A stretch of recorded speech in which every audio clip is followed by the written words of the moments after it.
Buonasera, benvenuti al TG Sicilia, vediamo i titoli di questa edizione. Inchiesta Pandora, giornata di interrogatori per gli indagati dell'operazione che ha travolto il comune di Tremestieri Etneo. Il sindaco Ranno si dimette, domani sarà ascoltato dal GIP l'ex vicegovernatore Luca Sammartino. A Tremestieri Etneo, epicentro dell'inchiesta per voto di scambio, imbarazzato silenzio dell'assessore ai lavori pubblici. Nell'indagine gli accordi per assicurare il monopolio all'unica farmacia del centro del paese. L'inchiesta su Sammartino scatena un terremoto politico nella Lega, con importanti ricadute nella formazione delle liste per le prossime europee. I rilievi del Ministero dell'Ambiente non mettono in discussione il progetto. Il ministro Salvini risponde alle polemiche durante il question time e la D di WeBuild Salini conferma cantieri entro l'estate.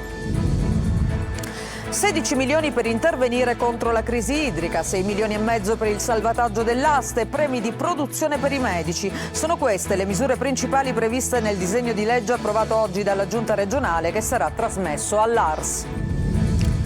Palermo rissa tra detenuti a Lucciardone, a scatenarla alcuni reclusi ubriachi, aggrediti gli agenti di custodia. Catania verso la pedonalizzazione di piazza Federico di Svevia, restano ancora molti nodi da sciogliere, residenti e commercianti sollecitano un incontro con l'amministrazione.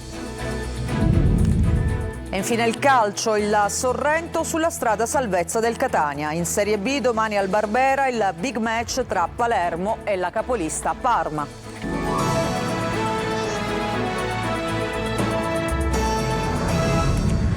Ancora ben trovati, lo avete sentito dai nostri titoli, oggi gli interrogatori degli indagati nell'operazione Pandora che ha travolto il comune di Tremestieri Etneo.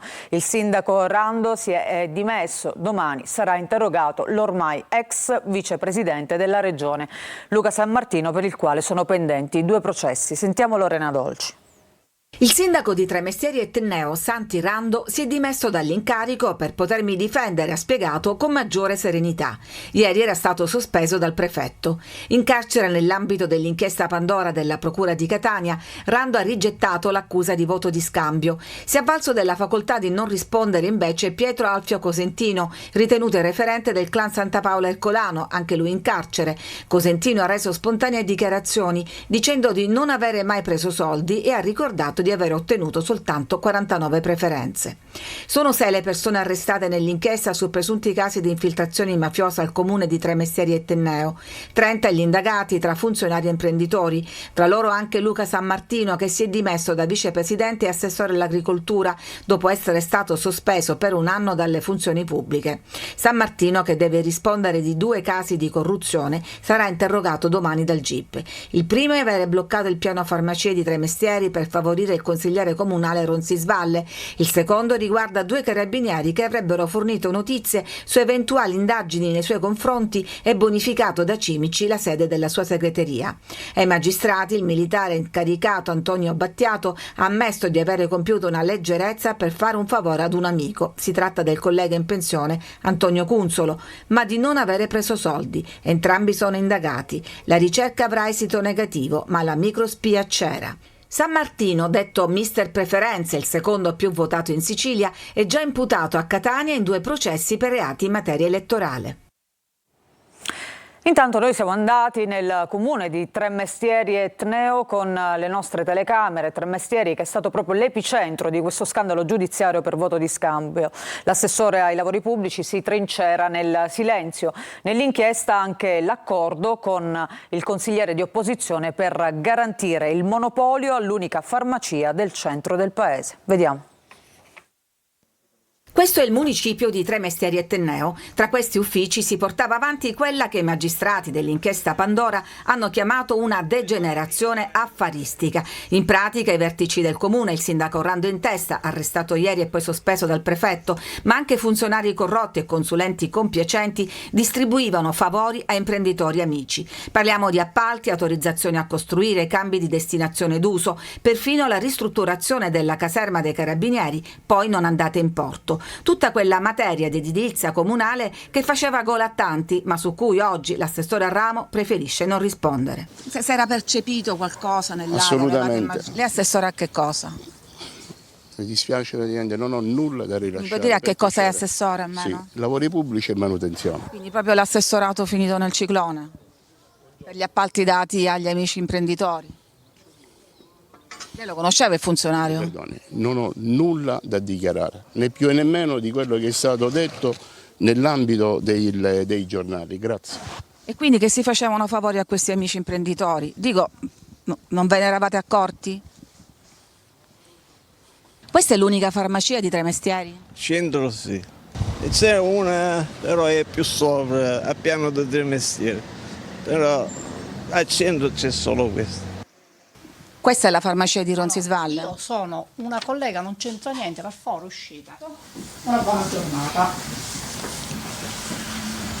Non c'è molta voglia di parlare in questa farmacia, che è la farmacia di Mario Ronzisvalle, il consigliere che era prima all'opposizione e poi diventato alleato del sindaco Rando, in cambio, secondo le accuse dei magistrati, di un favore, quello di rimanere l'unica farmacia al centro di Tremestieri. Nessuno doveva restare fuori dal sistema Tremestieri e così il piano farmacie viene bloccato, un sistema di favori che tutti in paese conoscevano, ma che nessuno fino a ieri aveva scoperchiato.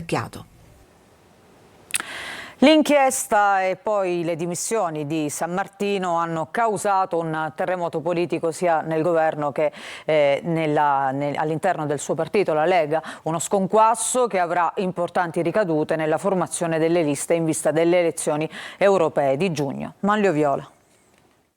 Un vero e proprio terremoto politico scuote la Lega all'indomani della sospensione delle funzioni pubbliche del vicepresidente della regione ed assessore all'agricoltura Luca San Martino. Lui sottolinea come i fatti contestati siano lontani nel tempo e precisa di essere sicuro di poter dimostrare la propria innocenza e incassa fiducia dal governatore e da quasi tutto il suo partito. Quasi perché invece c'è chi, come l'ex assessore comunale Fabio Cantarella, ricorda di aver lanciato un allarme politico in tempi non sospetti e aggiunge: rispediamo al mittente quel voto facile che non ci appartiene, è un consenso non della Lega, è un consenso personale di qualcuno che non sarà mai un voto della Lega.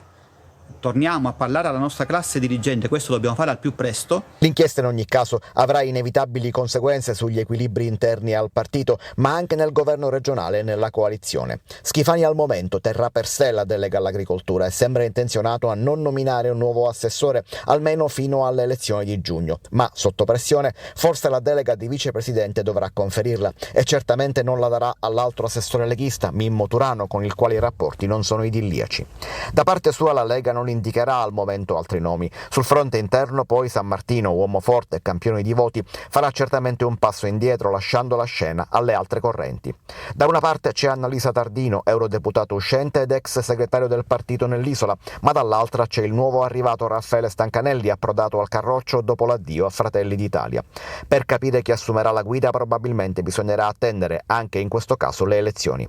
Sembra tramontato sul nascere poi l'accordo con la DC di Cuffaro ed anche esponenti leghisti sul fronte palermitano potrebbero adesso lasciare. Una situazione in totale divenire che potrebbe avere conseguenze anche sul gruppo all'Ars. Con un deputato sospeso e uno in procinto di salutare, il gruppo rischia di ridursi a 4, se non oltre. E adesso cambiamo argomento e parliamo del ponte sullo Stretto. I rilievi del Ministero dell'Ambiente non mettono in discussione il progetto. Lo ha detto il ministro Salvini durante il question time per rispondere alle polemiche. Mentre invece l'amministratore delegato di WeBuild, Salini, conferma si può partire entro l'estate. Francesco Triolo. I rilievi del Ministero dell'Ambiente sul progetto del ponte sullo Stretto tengono banco. Nel dibattito sull'opera non rappresentano una bocciatura. La bontà del progetto non viene messa in discussione, ha detto il vice premier e ministro dei trasporti e delle infrastrutture Matteo Salvini al question time al Senato. Il ponte non lo farà la politica, il ponte lo faranno i migliori tecnici italiani, giapponesi, danesi, spagnoli e americani. Il Ministero dell'Ambiente ha comunicato la procedibilità dell'istanza di via, avanzando giustamente richieste di integrazioni documentali e istruttorie in linea con le procedure per opere assimilabili. La società Stretto di Messina ha comunicato che le integrazioni richieste saranno fornite entro i termini previsti, ovvero sia 30 giorni. Il ponte sullo Stretto sarà un'opera utile, sicura, sostenibile, non al ministro Salvini che oggi c'è e domani chissà, ma a milioni di siciliani, calabresi, italiani che aspettano quest'opera da quasi 50 anni. I tempi della posa della prima pietra dipendono però dalla politica, ha voluto precisare l'amministratore delegato di WeBuild Pietro Salini. Noi siamo pronti, ha detto ai giornalisti a Napoli, e se i chiarimenti chiesti dal Ministero dell'Ambiente possono allungare i tempi, ha risposto di no. È chiaro che ci siano delle domande, ha detto noi diamo le risposte. Per Salini la cosa preoccupante nel dibattito sull'utilità e sulla tenuta delle infrastrutture non è che ci siano opinioni diverse, ma che la politica si mette a fare i conti dei ponti. Se il ponte sta in piedi, lo dice un ingegnere, ha concluso, se si deve fare o no. Lo dice la politica. Per Salini non fare il ponte sarebbe una follia e ha confermato che è possibile far partire i cantieri entro l'estate. E c'è un'ultima ora che riguarda un incidente mortale sul lavoro che è avvenuto ad Aci Sant'Antonio nel Catanese. Un uomo di 31 anni è morto bloccato all'interno del vano ascensore di un condominio in via Marchese di Casalotto. Si tratta di un manutentore che lavorava sulla cabina appunto dell'ascensore ed è rimasto incastrato tra la stessa cabina e la porta di un piano. All'interno dell'ascensore si trovava anche una donna in stato di shock. Sul posto sono intervenuti i vigili del fuoco di Acireale e i sanitari del 118 che hanno constatato appunto il decesso dell'operaio. Giornata di grande lavoro per la Giunta regionale di governo che ha varato diversi disegni di legge stanziando fondi, correggendo norme, intervenendo sia contro la crisi idrica che sul salvataggio dell'AST, oltre a stabilire il periodo per le elezioni di secondo livello nelle ex province regionali siciliane. Sentiamo. Contrasto alla crisi idrica, salvataggio e rilancio dell'AST, l'azienda trasporti siciliani, elezioni nelle ex province a ottobre, riscrittura delle norme per premi di produzione ai medici e aumenti ai dipendenti regionali, superando le impugnative del Consiglio dei Ministri. Con due diversi disegni di legge approvati oggi pomeriggio, la Giunta Schifani stanzia fondi e sana problemi interpretativi con Roma. 16 milioni serviranno per contrastare la crisi idrica, di questi 9 andranno a un fondo a disposizione della protezione civile per gli interventi urgenti. In aggiunta, quasi 7 milioni serviranno per aiutare gli agricoltori per l'acquisto di foraggio e l'approvvigionamento idrico per gli allevamenti di bestiame, per gli esoneri dai pagamenti dei diritti di pascolo nel demanio forestale e altri interventi. 6 milioni e mezzo serviranno invece a coprire le perdite dell'AST e la ricapitalizzazione dell'azienda sarà fatta sempre con questi soldi per il salvataggio e la trasformazione in società in house. Con un altro disegno di legge si modificano le norme a rischio impugnativa da parte di Roma dopo l'invio di contestazioni e si ripropongono soldi per i medici, fondi per gli aumenti ai dipendenti regionali e per le strutture sanitarie. Si recupera anche la norma sulle assunzioni dirette delle vittime di femminicidio, trasformata però in riserva del 50% nei concorsi. Infine si stabilisce il voto a ottobre per le elezioni di secondo livello nelle ex province e si modifica la legge introducendo norme transitorie in attesa della riforma complessiva del settore. A Palermo una rissa tra detenuti è avvenuta a Lucciardone, a scatenarla alcuni ubriachi e qualche recluso ha anche aggredito gli agenti. Ci racconta tutto Marco Gullà.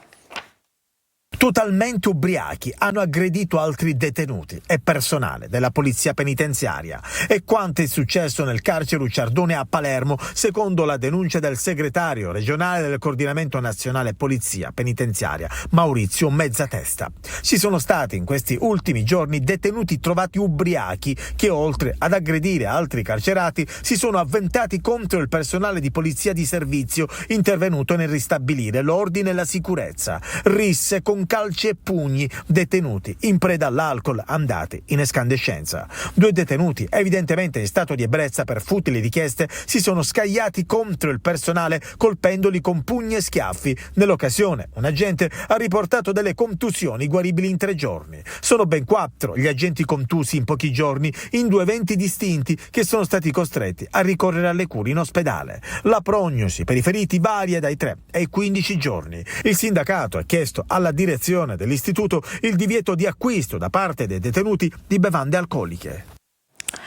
E c'è un'altra notizia, sono spuntate altre 2 false identità usate da Matteo Messina Denaro durante la latitanza e nuovi particolari sulla vita del boss che, ricercato dalla polizia in tutta Italia, andava tranquillamente a Palermo in compagnia di Andrea Bonafede, uno dei suoi fiancheggiatori, a farsi fare dei tatuaggi e poi a mangiare in una trattoria del centro.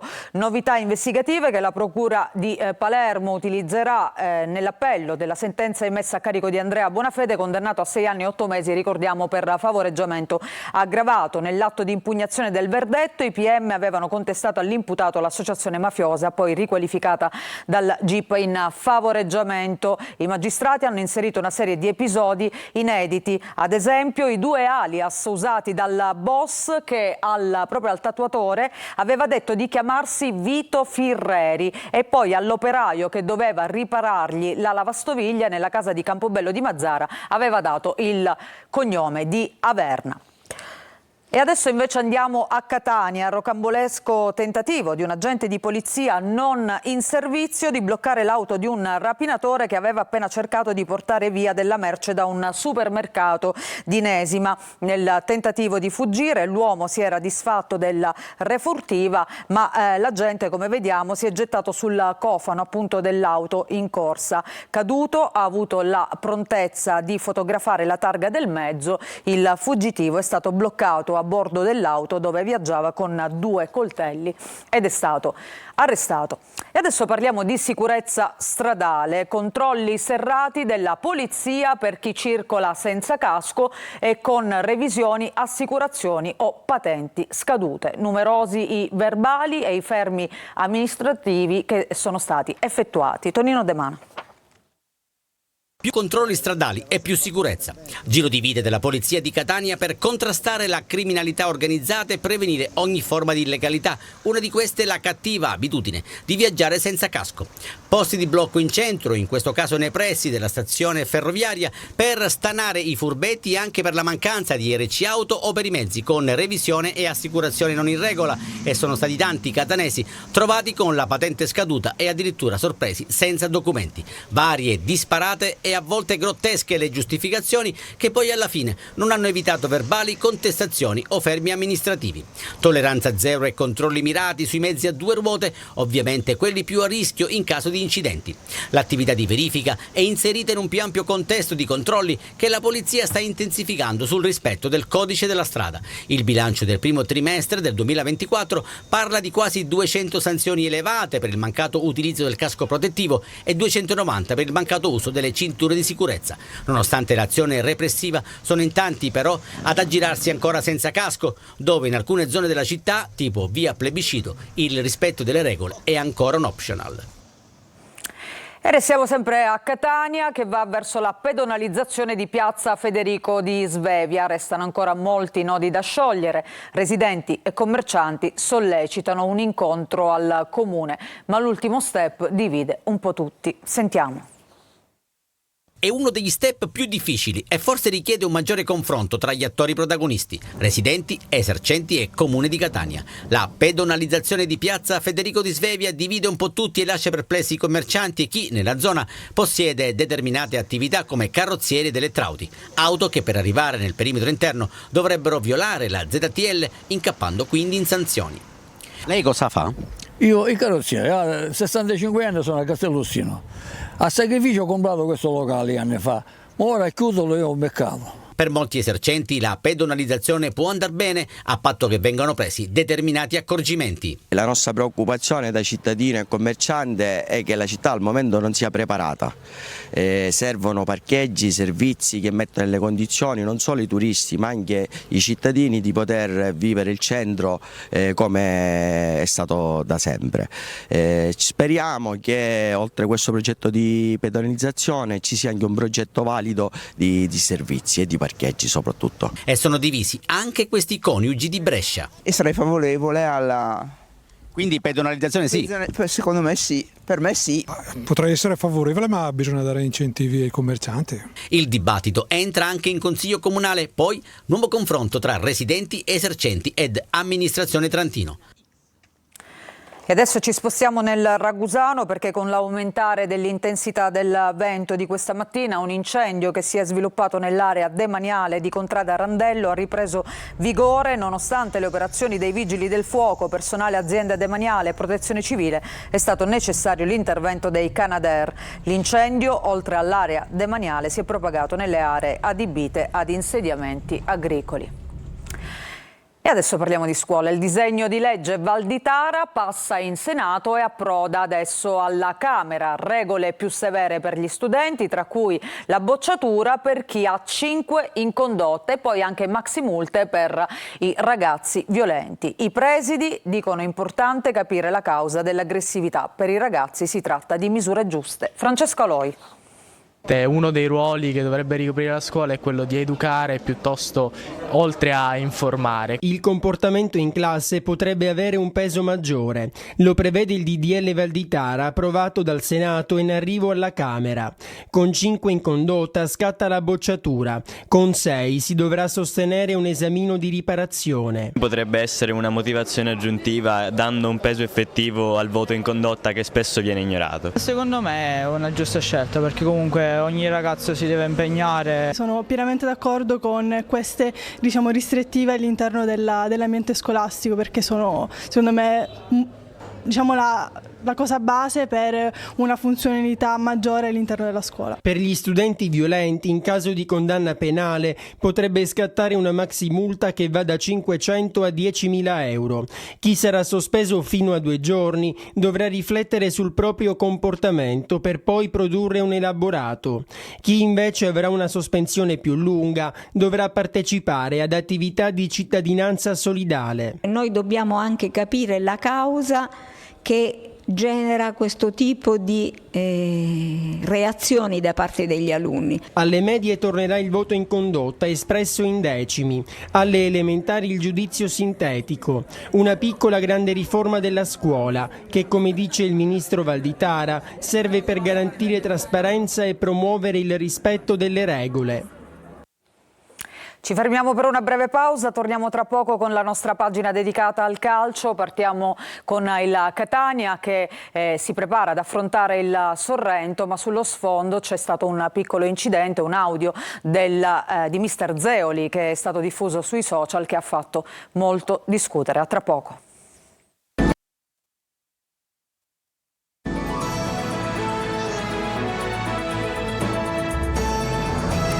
Seconda parte del nostro telegiornale, ben trovati. Adesso il calcio, mentre parliamo del Catania, mentre la squadra prepara la delicata trasferta di Potenza contro il Sorrento, in città si discute però dell'audio del tecnico Zeoli che è stato diffuso sui social. Lo stesso allenatore nel pomeriggio ha voluto rilasciare una nota al sito ufficiale. Francesco Triolo. Ultimi 180 minuti prima della coda che tutti si augurano ovviamente sia rappresentata dai play-off. Per arrivarci saranno determinanti le ultime 2 partite ma anche i risultati delle altre, mentre in città non si discute d'altro che di un audio confidenziale di Zeoli diffuso illegittimamente sui social in cui l'allenatore, partendo da un fatto noto, cioè il contrasto tra lui e Chiricò dopo una sostituzione a Torre del Greco, parla della gestione nel club e nello spogliatoio di questo caso spinoso. Su questo l'allenatore del Catania, con una nota sul sito ufficiale, si è scusato pubblicamente con il club e con la squadra per il contenuto. Il tecnico ha scritto che ha già chiarito tutti gli aspetti della situazione con i dirigenti e con i calciatori, assumendosi la responsabilità del caso, ed ha chiesto che si riporti attenzione sulla partita cruciale in programma domenica a Potenza contro il Sorrento, squadra strana che sa esaltarsi con le grandi e va in difficoltà con le piccole. L'approccio sarà decisivo, così come lo è stato nel derby. Di certo Zeoli deve fare i conti con le assenze e la mediana soprattutto a soffrire. Peraltro ha accusato una distrazione del legamento collaterale del ginocchio destro e, come abbiamo detto, mancherà fino alla fine del campionato. Zammarini lavora per essere pronto con il Benevento, Sturaro e Teio sono fuori da tempo. Va da sé che il reparto ha gli uomini contati e ci potrebbe essere spazio fin dall'inizio per Ndoi con Welbeck e Quaini. Monaco sarà in campo dall'inizio ed a proposito dei difensori confermata la retroguardia a 3, mentre sull'esterno a destra ci dovrebbe essere Rapisarda, a sinistra pronto Cicerelli, in attacco probabile ancora la coppia di Carmine e Cianci. In Serie B invece vigilia di campionato per il Palermo che domani al Barbera affronterà la capolista Parma. Mignani oggi in conferenza si aspetta una grande prestazione e la prima vittoria naturalmente della sua gestione. Marco Gullà. Migliorare il piazzamento playoff. Il Palermo, sesto in classifica, si prepara al big match di domani sera al Barbera contro la capolista Parma. Nelle ultime 8 partite i rosaneri hanno vinto una sola volta, una media da retrocessione. Il neoallenatore Mignani in 2 settimane ha provato a lavorare su ogni aspetto, soprattutto psicologico. Domani occorrerà una prestazione perfetta per provare a invertire il trend e cercare di scalare qualche posizione nella griglia playoff. Domani incontriamo la prima in classifica, la squadra che fino ad oggi ha dimostrato di essere più forte di tutti, quindi domani sarà sicuramente un test impegnativo e veritiero per noi e per quello che poi è il lavoro che io ho proposto in questi 10 giorni circa. Quindi da una parte sono curioso, da una parte non vedo l'ora di arrivare a domani sera per vedere, per capire, ma credo che anche la squadra abbia lavorato bene per arrivarci bene a questa partita. Il modulo non cambia, 3-5-2 in avanti conferma per Brunori e Mancuso. Sulla linea dei centrocampisti torna Di Mariano, così come Lucioni in difesa. Al Barbera, con fischio d'inizio alle 20:30, il Parma proverà invece a chiudere definitivamente il capitolo promozione. Non ci sono altri servizi, questa edizione del TG Sicilia termina qui. Grazie per averci seguito, vi auguro un buon proseguimento di serata.